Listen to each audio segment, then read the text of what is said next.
This week, women don't like Rush Limbaugh, and the feeling is mutual. Glenn Beck appears to call for the assassination of the president, and Eric Bolling apologizes for something he's not actually sorry for. Thanks for joining us. I'm Chrissy Schwen. Our top story, Eric Bolling, inexplicably the host of a business show on Fox, really stepped in it this time. Smile for the birdie. Our president sitting with one of Africa's most wanted. It's not the first time he's had a hood in the big crib. There are good guys, there are bad guys out there. We got to stay engaged. We don't have to have them at home. Thank you. Well, We don't have to have them in our White House and entertain him. Go ahead, say it. Where? In the hizzy. Thank Do you, we really Smitty. have to have him in the white hizzy? Bolling later apologized. He claimed the show got, quote, fast and loose with the language, but his apology was insincere and dishonest. In fact, before apologizing, he tried to justify his rhetoric on Twitter. Not too contrite there.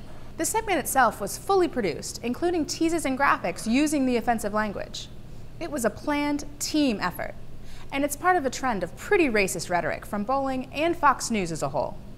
Mr. Obama, you've decided that chugging a few 40s and rediscovering your Irish is more important than a presidential visit to a community trying to figure out what just hit them. How does increasing taxes count as spending cuts in your world, Mr. Obama? Maybe in Kenya, but certainly not here.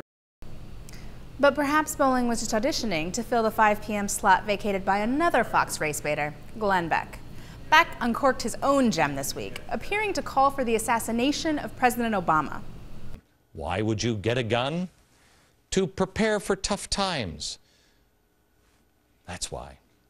Pointing to a photograph of the President of the United States after asking, why would you get a gun, is absolutely unacceptable and being a first-class idiot.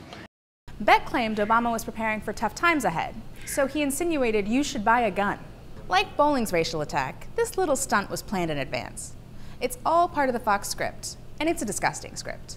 Fox has proven completely unwilling to curb this extremist rhetoric or even do anything about it. But there's one thing that can be done.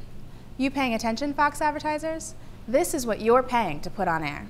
But turning now to radio, Rush Limbaugh often wonders why women don't like him. Heavens, why could that be?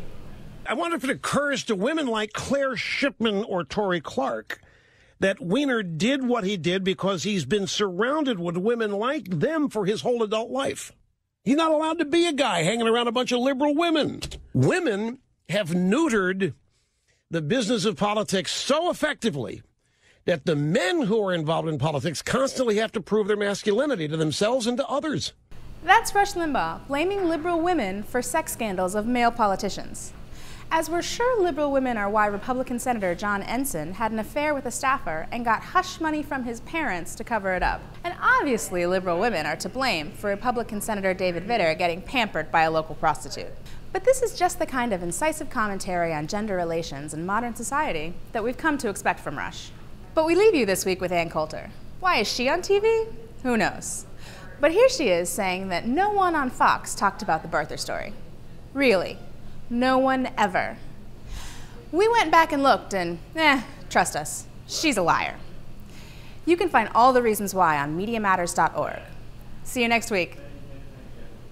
Palin has been someone that has really kind of gone around the media. She's found her own way to connect right with the voters. Facebook, you know, she's one of those people that has really embraced the new media and used it to the most of its potential for her. I mean, are they trying to reduce that somehow? Or I do notice, I'm always suspicious when a story is covered heavily on one of the liberal stations and not being talked about on Fox, for example, the birther story. All over MSNBC, no one on Fox ever mentioned it.